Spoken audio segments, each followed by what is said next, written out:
Assalamualaikum warahmatullahi wabarakatuh.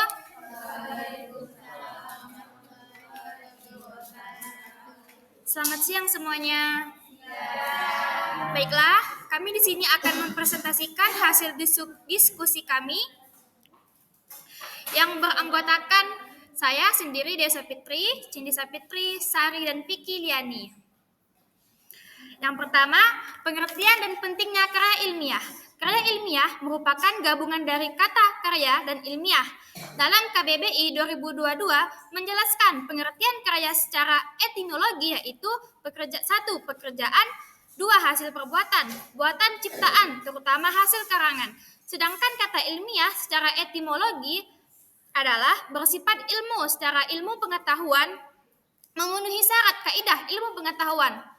Selanjutnya, beberapa pengertian menurut para ahli dalam Ana Rosmiati 2017.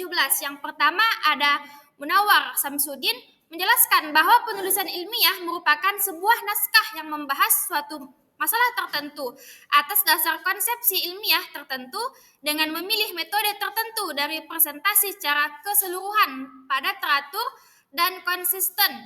Yang kedua ada Awit Yamartaya mengemukakan karya ilmiah adalah suatu karya yang memuat dan mengkaji suatu masalah tertentu dengan menggunakan kaidah-kaidah keilmuan. Yang ketiga ada Broto Widjoyo menjelaskan bahwa karya ilmiah merupakan karangan ilmu pengetahuan yang menampilkan fakta dan dibuat dengan menggunakan metodologi penulisan yang baik dan benar. Selanjutnya akan dijelaskan oleh rekan saya.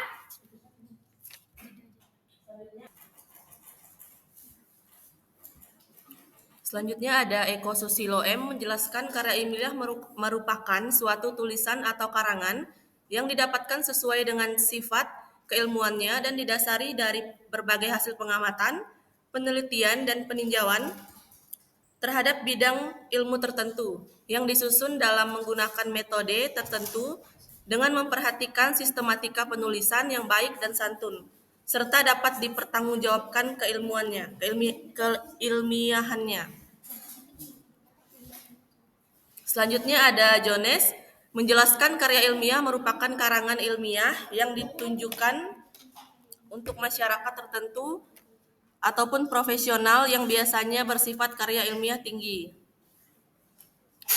Yang selanjutnya ada Heri Firman menjelaskan bahwa karya ilmiah merupakan laporan berupa tulisan yang dipublikasikan ataupun dipaparkan dari hasil pengkajian ataupun penelitian yang telah dilakukan yang dalam penulisannya memperhatikan kaidah dan etika keilmuan yang berlaku di masyarakat keilmuan. Selanjutnya ada Bauer menyatakan bahwa karya ilmiah itu lebih tinggi daripada pengetahuan yang didasarkan atas kepercayaan dan cerita-cerita rakyat. Bauer termasuk yang setuju bahwa karya ilmiah adalah udah sampai sini kan?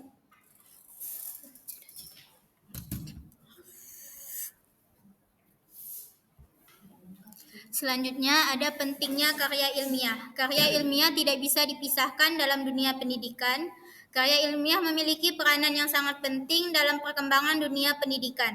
Dalam ranah perguruan tinggi ada 3 aspek pengembangan tridharma perguruan tinggi. Fungsi karya ilmiah, manfaat karya ilmiah, beberapa manfaat publikasi karya ilmiah bagi dosen, manfaat publikasi karya tulis ilmiah bagi mahasiswa.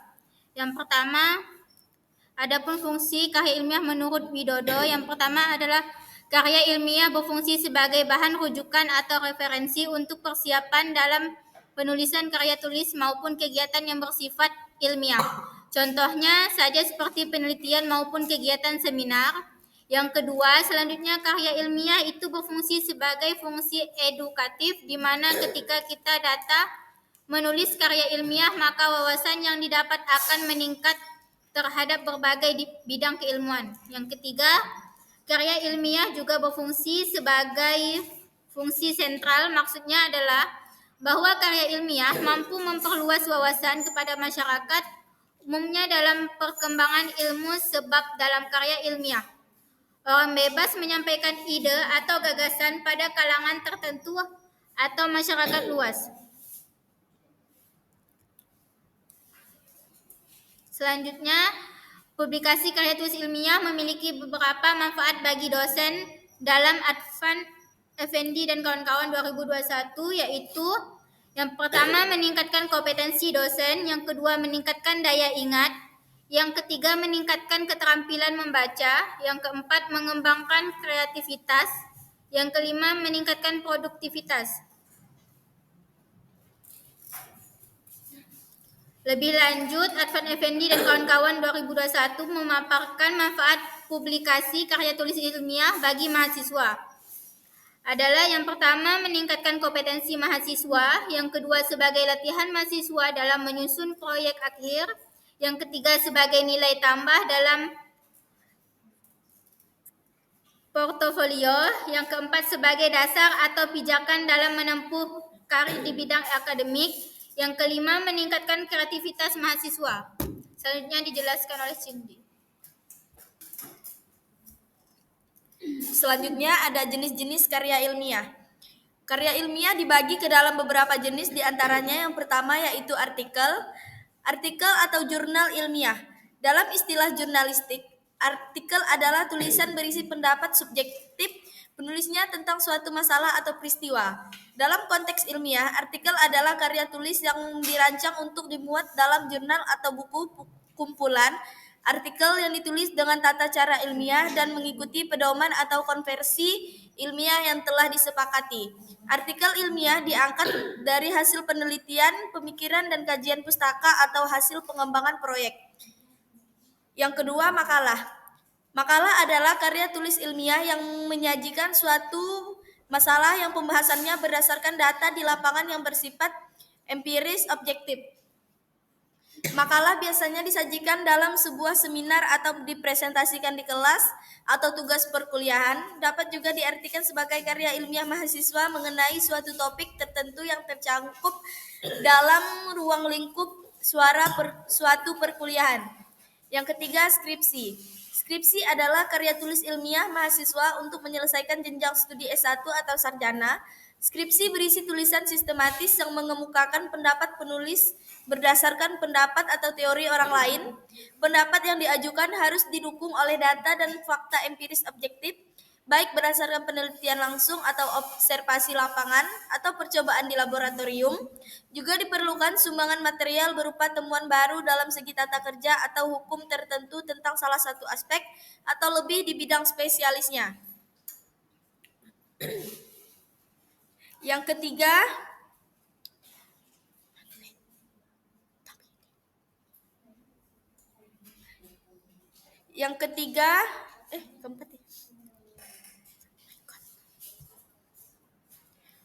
Yang keempat, tesis.